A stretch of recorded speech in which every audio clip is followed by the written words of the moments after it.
दोस्तों नमस्कार, ये है मार्गदर्शन फॉर सिविल सर्विसेज। मैं अनुराग चौधरी। दोस्तों विभिन्न परीक्षाओं के सामान्य ज्ञान और सामान्य अध्ययन के अंतर्गत जीव विज्ञान खंड बहुत ही महत्वपूर्ण है, क्योंकि भौतिक विज्ञान और रसायन विज्ञान की तुलना में जीव विज्ञान खंड से अधिक प्रश्न पूछे जाते हैं। इसलिए जीव विज्ञान यानी बायोलॉजी खंड को अच्छे से तैयार करना बहुत ज़रूरी है। इसी को ध्यान में रखते हुए हम प्रस्तुत कर रहे हैं मार्गदर्शन सामान्य अध्ययन और सामान्य ज्ञान के लिए इम्पॉर्टेंट रिवीजन नोट्स के अंतर्गत जीव विज्ञान के लिए महत्वपूर्ण अध्ययन सामग्री, जो आपके आगामी परीक्षाओं जैसे यूपीपीसीएस प्रारंभिक परीक्षा, आरओ यानी समीक्षा अधिकारी सहायक समीक्षा अधिकारी, लोअर पीसीएस, अधीनस्थ सेवा चयन आयोग द्वारा आयोजित की जाने वाली विभिन्न परीक्षाओं जैसे जूनियर असिस्टेंट और लेखपाल भर्ती परीक्षा, विभिन्न राज्य लोक सेवा आयोगों द्वारा आयोजित की जाने वाली परीक्षाओं जैसे Bihar PCS, MP PCS, Rajasthan PCS और टेट तथा सुपर टेट के लिए बहुत ही उपयोगी है। तो आइए शुरू करते हैं आज का वीडियो, मार्गदर्शन जीव विज्ञान इम्पॉर्टेंट रिवीजन नोट्स का भाग 1। दोस्तों देखिए, सबसे पहले हम जंतु विज्ञान की शाखाओं के बारे में जानेंगे कि जंतु विज्ञान की प्रमुख शाखाएं कौन कौन सी हैं और इनके अंतर्गत किसका अध्ययन किया जाता है। देखिए दोस्तों, प्राणियों के अंगों के कार्यों और क्रियाओं का अध्ययन शरीर क्रिया विज्ञान यानी फिजियोलॉजी के अंतर्गत किया जाता है। तो प्राणियों के अंगों के कार्यों और क्रियाओं का अध्ययन शरीर क्रिया विज्ञान के अंतर्गत किया जाता है और मनुष्य की पेशियों का अध्ययन मायोलॉजी शाखा के अंतर्गत किया जाता है। तो याद रखिएगा, प्राणियों के अंगों के कार्यों और क्रियाओं का अध्ययन शरीर क्रिया विज्ञान कहलाता है और मनुष्य की पेशियों का अध्ययन मायोलॉजी कहलाता है। रुधिर के सीरम और रुधिर से संबंधित अध्ययन सीरोलॉजी शाखा के अंतर्गत किया जाता है। तो याद रखिएगा, जो हमारा रक्त या रुधिर है, इसके सीरम एवं रुधिर से संबंधित अध्ययन सीरोलॉजी शाखा है। देखिए, बहुत ही महत्वपूर्ण है दोस्तों, कंकाल तंत्र का अध्ययन जो है ऑस्टियोलॉजी कहलाता है। तो बहुत ही महत्वपूर्ण प्रश्न है कि कंकाल तंत्र के अध्ययन का विज्ञान क्या कहलाता है, तो ये है ऑस्टियोलॉजी। अगला है दोस्तों उपास्थि से संबंधित अध्ययन, इसको कॉन्ड्रोलॉजी के अंतर्गत इसका अध्ययन किया जाता है। तो उपास्थि से संबंधित अध्ययन कॉन्ड्रोलॉजी कहा जाता है। और दोस्तों जीवों के जीवाश्मों का अध्ययन जीवाश्मिकी कहा जाता है। रुधिर का अध्ययन विज्ञान की जिस शाखा में होता है उसे हीमेटोलॉजी कहा जाता है। याद रखिएगा, हीमेटोलॉजी में रुधिर का अध्ययन किया जाता है। इसके अलावा तंत्रिका तंत्र से संबंधित अध्ययन न्यूरोलॉजी कहलाता है और स्तनधारी जंतुओं का अध्ययन जो है मैमेलॉजी के अंतर्गत किया जाता है। देखिए, चींटियों का भी अध्ययन किया जाता है दोस्तों। चींटियां आप जानते हैं कि बहुत ही छोटी जीवधारी हैं और चींटियों का अध्ययन मिर्मेकोलॉजी कहलाता है। विषाणु या वायरस का अध्ययन वायरोलॉजी के अंतर्गत किया जाता है और जीवाणुओं का अध्ययन दोस्तों बैक्टीरियोलॉजी कहलाता है। त्वचा और इसके रोगों का अध्ययन डर्मेटोलॉजी कहलाता है। दोस्तों देखिए, एक महत्वपूर्ण प्रश्न है कि जीव विज्ञान और जंतु विज्ञान का जनक किसे कहा जाता है, तो प्राचीन यूनानी विचारक और दार्शनिक अरस्तु को जीव विज्ञान एवं जंतु विज्ञान का जनक यानी father of biology and zoology कहा जाता है। आधुनिक आनुवांशिकी का जनक, ये बहुत ही महत्वपूर्ण प्रश्न है, ग्रेगर जॉन मेंडल। दोस्तों ग्रेगर जॉन मेंडल ने आनुवांशिकता के नियम प्रतिपादित किए थे और इनको फादर ऑफ मॉडर्न जेनेटिक्स यानी आधुनिक आनुवांशिकी का जनक कहा जाता है। चिकित्सा विज्ञान का जनक यानी फादर ऑफ मेडिकल साइंस, ये हिप्पोक्रेटस को कहा जाता है। और दोस्तों जीवों के आनुवांशिक लक्षणों और इनकी वंशागति का अध्ययन अनुशंसिकी यानी जो है जेनेटिक्स कहलाता है। बहुत ही महत्वपूर्ण है दोस्तों, जीवों के आनुवांशिक लक्षणों और इनकी वंशागति का अध्ययन अनुशंसिकी यानी जेनेटिक्स कहलाता है। इसके अलावा मृदा निर्माण, मृदा के प्रकार आदि का अध्ययन पैडोलॉजी शाखा के अंतर्गत किया जाता है। देखिए दोस्तों, कैंसर और ट्यूमर से संबंधित जो ऑन्कोलॉजी है उस विज्ञान के अंतर्गत कैंसर से संबंधित ट्यूमर का अध्ययन ऑन्कोलॉजी शाखा के अंतर्गत किया जाता है। तो ये थे विज्ञान के प्रमुख जो है अध्ययन के प्रमुख जो है जीव विज्ञान की शाखाएं, उनके अध्ययन का क्षेत्र। आइए अब मानव का पाचन तंत्र, विटामिन और खनिज से संबंधित महत्वपूर्ण तथ्यों को देखते हैं जो आगामी परीक्षाओं के लिए बहुत ही उपयोगी हैं। दोस्तों, पेप्सिन एंजाइम जो है वो प्रोटीन को पेप्टोन में बदलता है। तो पूछा जाता है कि प्रोटीन को पेप्टोन में बदलने वाला एंजाइम कौन सा है, तो ये है पेप्सिन एंजाइम। देखिए, पीलिया जो है रोग दोस्तों, ये यकृत में संक्रमण के कारण होता है। पित्त पित्ताशय में जमा होता है और विटामिन डी हमारे शरीर में सबसे अधिक तीव्रता से बनता है। जान लीजिए कि विटामिन डी हमारे शरीर में सबसे अधिक तीव्रता से बनता है। पीनियल ग्रंथि मस्तिष्क में होती है और हाइड्रोक्लोरिक अम्ल जो है ये आमाशय रस में पाया जाता है, जो कि भोजन के पाचन में एक महत्वपूर्ण कारक होता है। एंजाइम क्या है, तो एंजाइम मूल रूप से प्रोटीन होते हैं और आहार नाल जो है एलिमेंट्री कैनाल में स्टार्च के पाचन में अंतिम उत्पाद ग्लूकोज है। तो ग्लूकोज आप जानते हैं कि इससे हमें ऊर्जा मिलती है और स्टार्च के पाचन के अंतिम उत्पाद के रूप में ग्लूकोज निर्मित होता है। ग्लाइकोजन यकृत में जमा होता है और पित्त का स्रावण दोस्तों यकृत द्वारा होता है। देखिए, बहुत ही महत्वपूर्ण है, विटामिन ए के एक गुण देख लेते हैं। मानव शरीर में संक्रमण को रोकने में सहायता करने वाला विटामिन विटामिन ए होता है। और आप जानते हैं विटामिन ए का रासायनिक नाम रेटिनाल होता है। ये आँखों की रोशनी और जो है बहुत ही महत्वपूर्ण है आँखों की रोशनी के लिए। विटामिन ए की कमी से रतौंधी रोग होता है। तो मानव शरीर में संक्रमण रोकने में सहायता करने वाला विटामिन विटामिन ए होता है। दोस्तों, मनुष्य की जीभ के पिछले भाग तक कड़वाहट की संवेदना सीमित रहती है, यानी कड़वाहट की संवेदना मनुष्य की जीभ के पिछले भाग में होती है। और प्रोटीन जो है 14 वर्ष की आयु तक के बच्चों के विकास के लिए अत्यंत आवश्यक है, यानी प्रोटीन की मात्रा किशोर और किशोरियों के लिए बहुत ज़रूरी है, इनको पर्याप्त मात्रा, क्योंकि वो उनके वृद्धि और विकास के लिए बहुत ही आवश्यक है।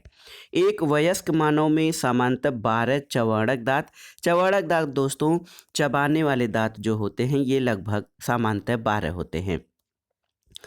टायलिन एंजाइम कहाँ से स्रावित होता है, तो लार ग्रंथियों से टायलिन एंजाइम का स्रावण होता है।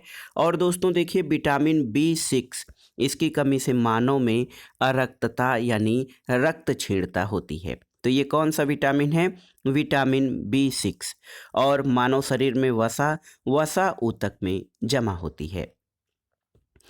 दोस्तों, खाद्य और पोषण, विटामिन और पोषक तत्व, उनके स्रोत और इनकी कमी से होने वाले जो रोग या व्याधियां हैं उनसे प्रश्न भी अक्सर परीक्षाओं में पूछे जाते हैं। आइए विटामिन और पोषक तत्व, उनके स्रोत के बारे में जान लेते हैं। कार्बोहाइड्रेट दोस्तों गेहूं, चावल, मक्का, बाजरा, आलू, शकरकंद और सलजम से प्राप्त होता है। विटामिन ए के स्रोत दूध, अंडा, पनीर और हरी सब्जियां हैं। विटामिन बी मुख्य रूप से मूंगफली, अंडा, मांस, हरी सब्जी, अंकुरित अनाज, टमाटर, दूध आदि से प्राप्त होता है। और फॉलिक एसिड ये यकृत, हरी सब्जियां, अंडा, सोयाबीन और फलों से मिलता है। विटामिन सी है, आप जानते भी हैं कि विटामिन सी साइट्रस फलों से या जो रसदार फल होते हैं, नींबू, संतरा, आंवला, टमाटर, मिर्च और अंकुरित अनाज से प्राप्त होता है। विटामिन डी के स्रोत दोस्तों काड मछली का यकृत तेल, अंडे और त्वचा में सूर्य के प्रकाश में संश्लेषण विटामिन डी के लिए बहुत ही आवश्यक है।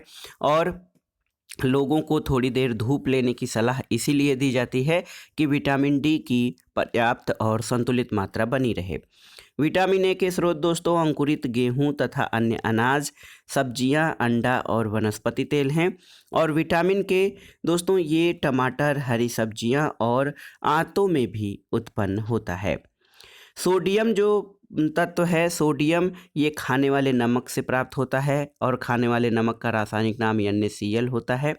पोटेशियम की प्राप्ति मांस, दूध, अनाज, फल और हरी सब्जियों से होता है। कैल्शियम दोस्तों दूध, पनीर, साबुत अनाज, मांस, मछली, अंडे, राजमा, पालक और हरी सब्जियां तथा मेथी से मिलता है। आयोडीन मछली और आयोडीन नमक से प्राप्त होता है। मैग्नीशियम का स्रोत हरी सब्जियां, अनाज, दूध, मांस और मछली है। दोस्तों प्रोटीन की प्राप्ति आप देख सकते हैं दूध, अंडा और दालों से होती है। देखिए बहुत ही महत्वपूर्ण है, एक है कापर। कापर धातु की विषाक्तता से तंत्रिका संबंधित क्षति होती है और ग्रसनी में पाचक और श्वसन नलियां क्रॉस करती हैं। दोस्तों आंवला जो फल है इसमें पर्याप्त मात्रा में विटामिन सी होता है। देखिए रेनिन का उत्पादन 8 वर्ष की उम्र तक होता है और ये दूध में उपस्थित केसीन को कैल्शियम पेरा कैसिनेट में बदल देता है, जिसके कारण दूध थक्के के रूप में बदल जाता है और इसका पाचन आसानी से हो सकता है। तो रेनिन का उत्पादन 8 वर्ष की आयु तक होता है। दोस्तों दूध में कई सारे पोषक तत्व पाए जाते हैं, लेकिन पूछा जाता है कि दूध में कौन सा विटामिन नहीं पाया जाता है, तो दूध में विटामिन सी नहीं पाया जाता है।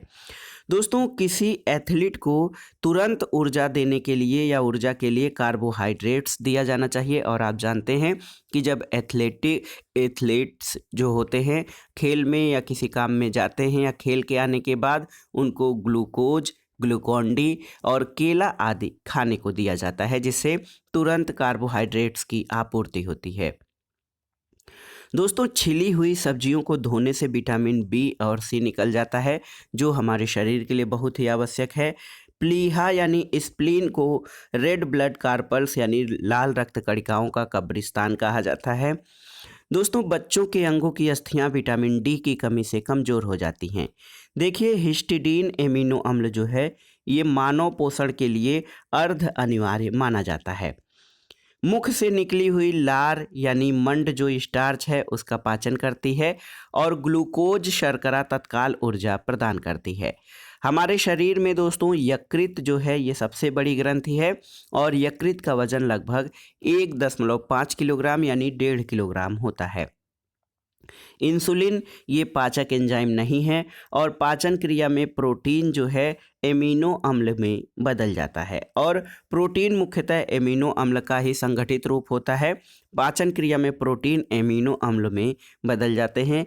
दोस्तों आहार में लवण का मुख्य उपयोग जो है भोजन को स्वादिष्ट बनाना होता है। आइए देखते हैं बहुत ही महत्वपूर्ण विटामिन एवं उनकी कमी से होने वाले रोग। दोस्तों विटामिन ए को रेटिनाल कहा जाता है और इसकी कमी से रतौंधी, जीरोप्थैल्मिया और संक्रमण आदि होते हैं। विटामिन बी1 इसको थायमीन कहा जाता है, इसका जो रासायनिक नाम है थायमीन है। विटामिन बी की कमी से बेरी बेरी रोग होता है। विटामिन बी2 को राइबोफ्लेविन कहा जाता है। दोस्तों जिह्वा और ओठों का फटना विटामिन बी2 की कमी से होता है। और विटामिन बी3 जिसको नियासिन या निकोटिनिक अम्ल कहा जाता है, इसकी कमी से पेलाग्रा रोग होता है, जिसको लवादाद भी कहते हैं। इसके अलावा विटामिन बी5 जो है दोस्तों, इससे चर्म रोग, वृद्धि कम होना, बाल सफ़ेद होना। विटामिन बी5 का रासायनिक नाम पेंटोथिनिक अम्ल होता है। विटामिन बी6 बहुत ही इम्पॉर्टेंट है हमारे शरीर के लिए, पायरिडॉक्सिन कहा जाता है इसको, और इसकी कमी से रक्तक्षीणता, रक्ताल्पता यानी एनीमिया रोग होता है। विटामिन बी7 को बायोटीन कहते हैं और ये चर्म रोग और बालों के झड़ने के लिए उत्तरदायी है। विटामिन बी12 साइनोकोबाल्मिन कहा जाता है दोस्तों, घातक रक्तक्षीणता और तंत्रिका तंत्र की जो गड़बड़ियां हैं वो विटामिन बी12 की कमी से होती हैं। विटामिन सी को एस्कॉर्बिक एसिड कहते हैं, इसकी कमी से स्कर्वी रोग होता है। विटामिन डी का रासायनिक नाम दोस्तों कैल्सीफेराल होता है और इसकी कमी से रिकेट्स और ऑस्टियोमेलेसिया तथा हड्डी संबंधी अनेक व्याधियां उत्पन्न होती हैं।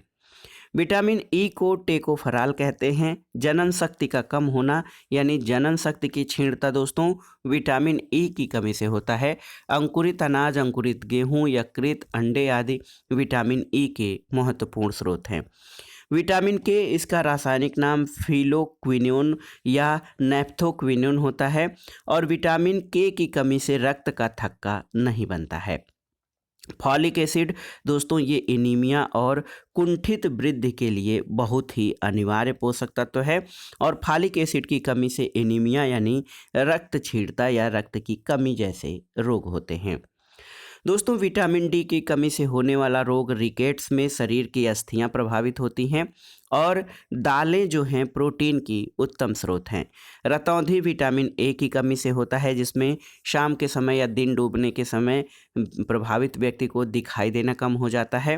और इसकी कमी को पूरा करने के लिए विटामिन ए बहुत ज़रूरी है। दोस्तों मक्खन जो है वो तेल में परिक्षिप्त पानी होता है। तो मक्खन क्या है? तेल में परिक्षिप्त पानी। खट्टे स्वाद की कोशिकाएं जिह्वा के पार्श्व भाग में होती हैं। और दोस्तों शहद में मुख्यतः कार्बोहाइड्रेट होते हैं और शहद ऊर्जा का बहुत ही महत्वपूर्ण स्रोत है त्वरित ऊर्जा के लिए। कार्बोहाइड्रेट के अलावा हमारे आहार में ऊर्जा का एक प्रमुख स्रोत वसा होता है। अब आइए देख लेते हैं दोस्तों प्रमुख जीवों के वैज्ञानिक नामों के बारे में।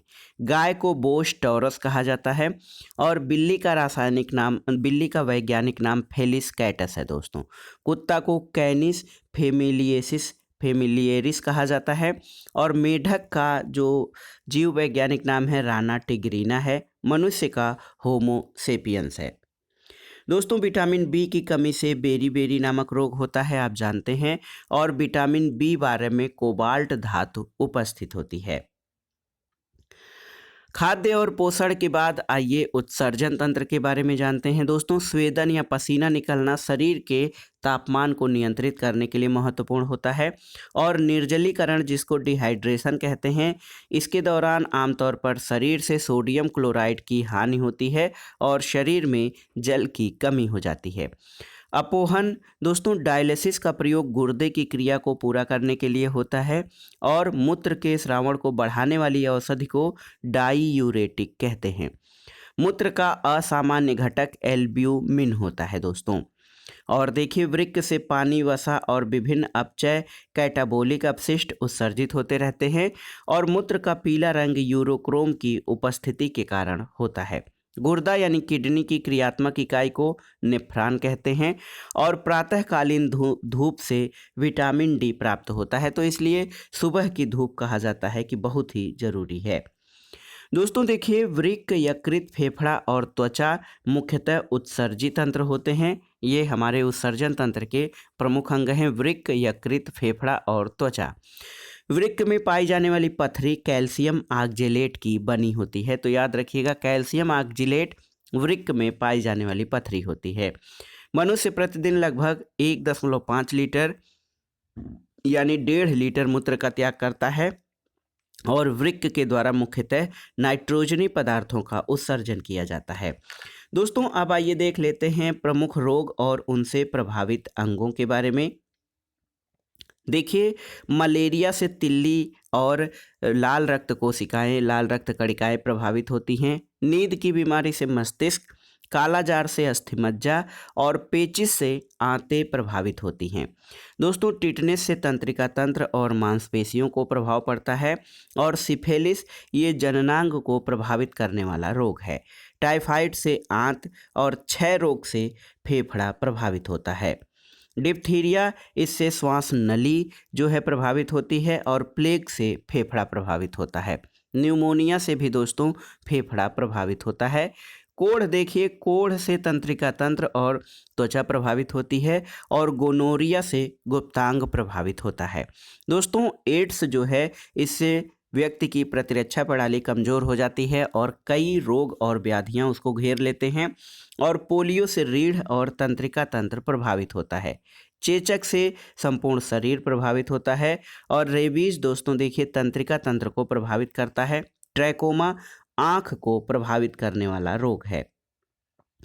इसके अलावा दोस्तों इन्फ्लुएंजा ये श्वसन रोग को प्रभावित करता है, श्वसन तंत्र को, जिसमें व्यक्ति का रेस्पिरेटरी सिस्टम जो है वो संक्रमित हो जाता है। हर्पीस ये त्वचा को प्रभावित करता है। गलाशोथ या गलगंड ये थायराइड ग्रंथि को प्रभावित करता है। डेंगू ज्वर संपूर्ण शरीर को, पीलिया यकृत को और पार्किंसन रोग मस्तिष्क को प्रभावित करता है।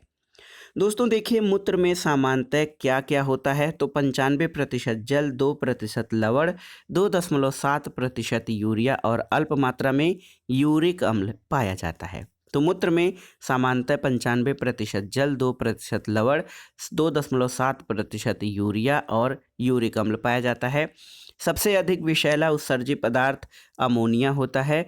और दोस्तों देखिए, गर्भवती एवं स्तनपान कराने वाली महिला के मूत्र में क्रिएटिनिन पाया जाता है।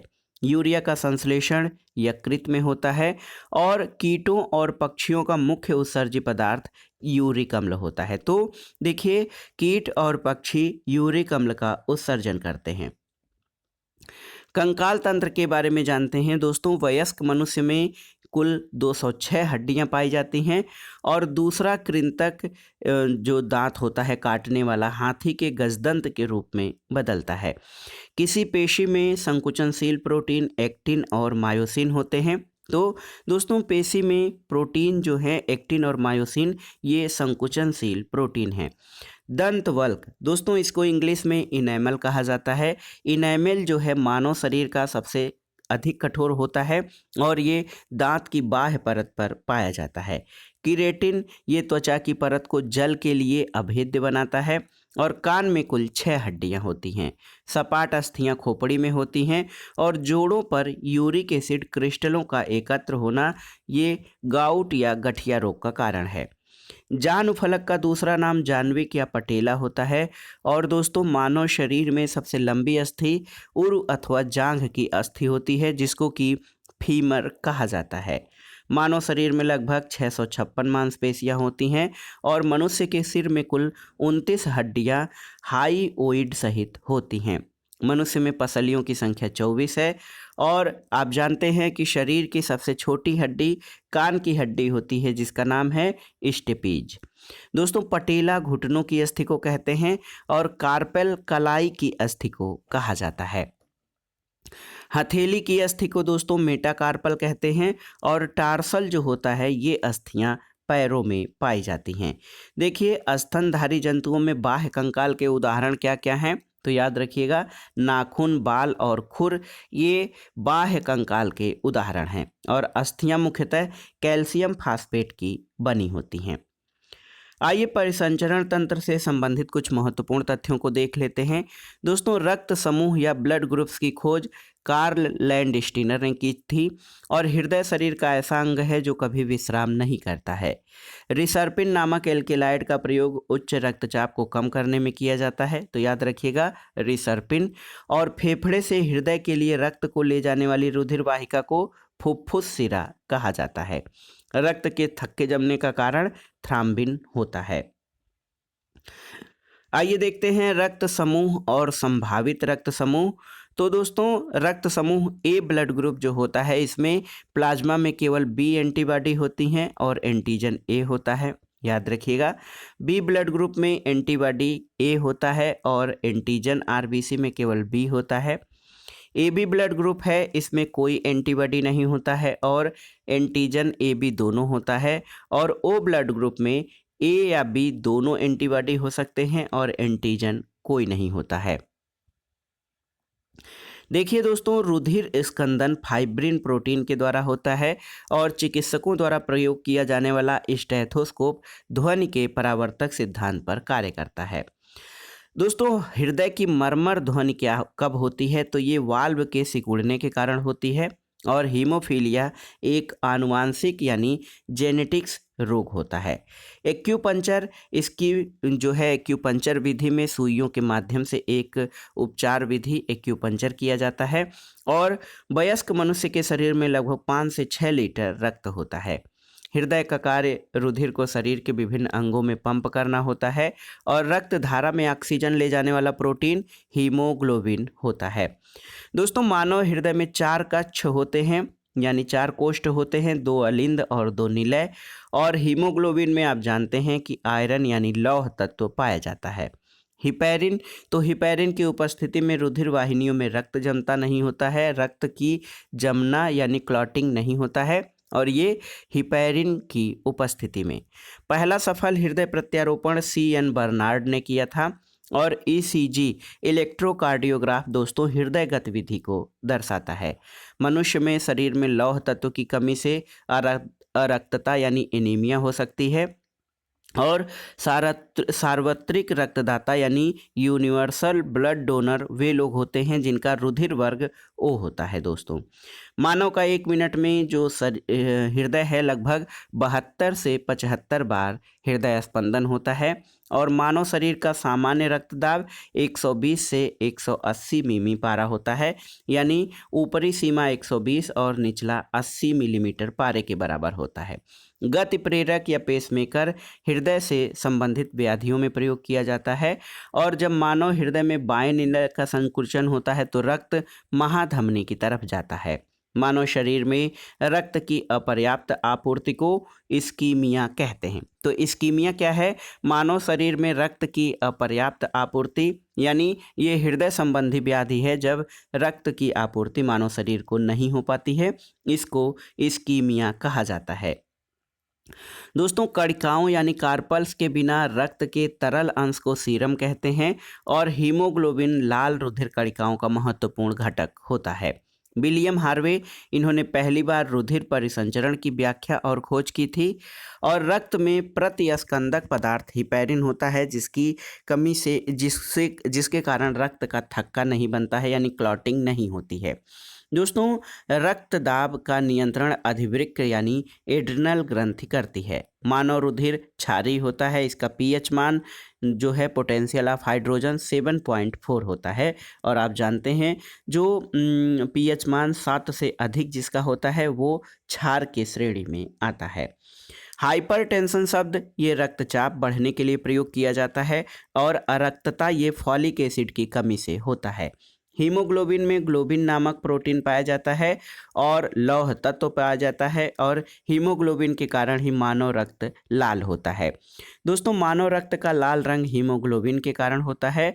और मानव रक्त में देखिए प्लाज्मा की प्रायः पानी की प्रतिशत मात्रा 91 से 92% होती है प्लाज्मा में।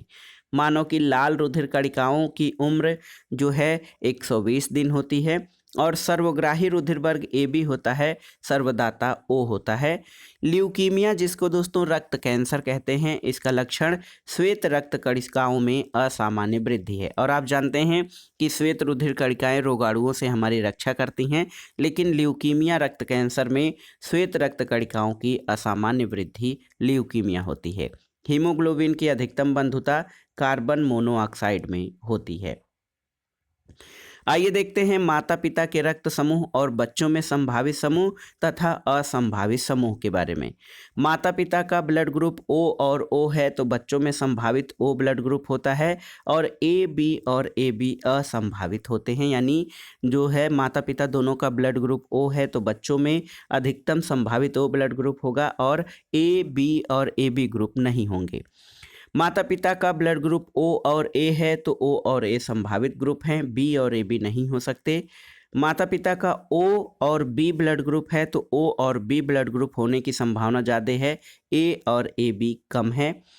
और दोस्तों ओ और ए बी ब्लड ग्रुप है तो ए और बी ब्लड ग्रुप बच्चों में संभावित है, ओ और ए बी ब्लड ग्रुप कम संभावित है या असंभावित है। माता पिता दोनों का रक्त समूह ए और ए है तो बच्चों में ए ब्लड ग्रुप और ओ ब्लड ग्रुप होने की संभावना है, बी और ए बी असंभावित है। माता पिता में ए और बी ब्लड ग्रुप हैं तो बच्चों में कई प्रकार के ब्लड ग्रुप हो सकते हैं, ओ ए बी और ए बी, और असंभावित जो है नन है।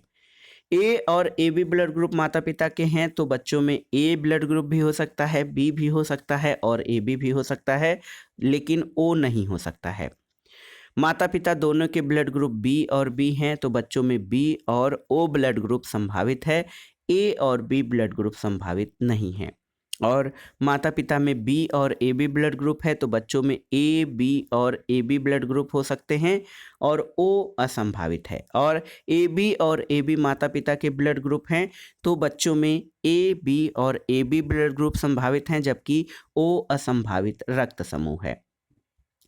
दोस्तों रक्त के स्कंदन या जमने के लिए, थक्का बनने के लिए विटामिन के जरूरी होता है। अंतःस्रावी तंत्र के बारे में जानते हैं दोस्तों। स्त्री हार्मोन एस्ट्रोजन है और शरीर में सबसे बड़ी अंतःस्रावी ग्रंथि अवा2 यानी थायराइड ग्रंथि है।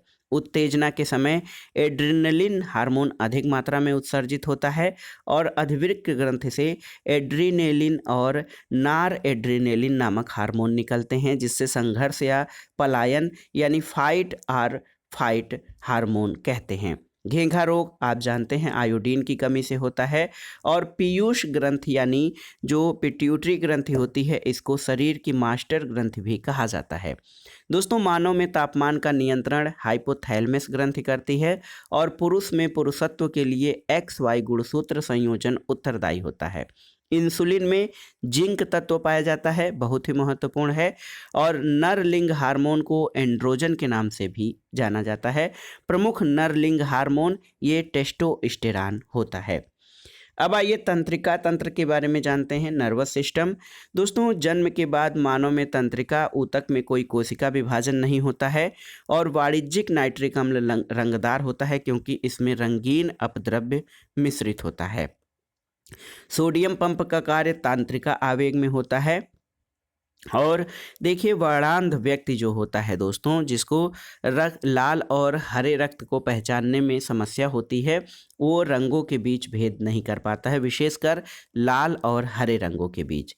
EEG जो है दोस्तों, इसका प्रयोग मस्तिष्क की गतिविधियों को दर्ज करने के लिए किया जाता है। और किसी रोगी की जैविक मृत्यु का अर्थ होता है उसके मस्तिष्क के ऊतकों की मृत्यु हो जाना। दोस्तों, वर्णांध व्यक्ति लाल और हरे रंग में अंतर नहीं कर पाते हैं। और मानव शरीर में श्वसन कार्य का कार्य केंद्रीय नियंत्रण ये मेडुला ऑब्लांगेटा से होता है। तो ये मेडुला ऑब्लांगेटा मानव शरीर में श्वसन कार्य का केंद्रीय नियंत्रण करता है। मानव के शरीर में सबसे लंबी कोशिका तंत्रिका कोशिका होती है, जिसको न्यूरॉन कहते हैं। और सबसे अधिक अपवर्तनांक वाला आँख का अंग लेंस होता है दोस्तों। तो ये था आज का वीडियो। विभिन्न परीक्षाओं के सामान्य ज्ञान और सामान्य अध्ययन के लिए इम्पॉर्टेंट रिवीजन नोट्स, जिसके अंतर्गत आपने जीव विज्ञान से संबंधित महत्वपूर्ण प्रश्नों को देखा और ये प्रश्न आपके आगामी विभिन्न परीक्षाओं के लिए बहुत ही उपयोगी तथा महत्वपूर्ण हैं। आप इन प्रश्नों को तैयार कर लीजिएगा। वीडियो आपको कैसा लगा हमें कमेंट बॉक्स में ज़रूर बताइएगा। वीडियो को लाइक करें, शेयर करें और इस चैनल मार्गदर्शन फॉर सिविल सर्विसेज को सब्सक्राइब करें। वीडियो देखने के लिए धन्यवाद दोस्तों। नमस्कार।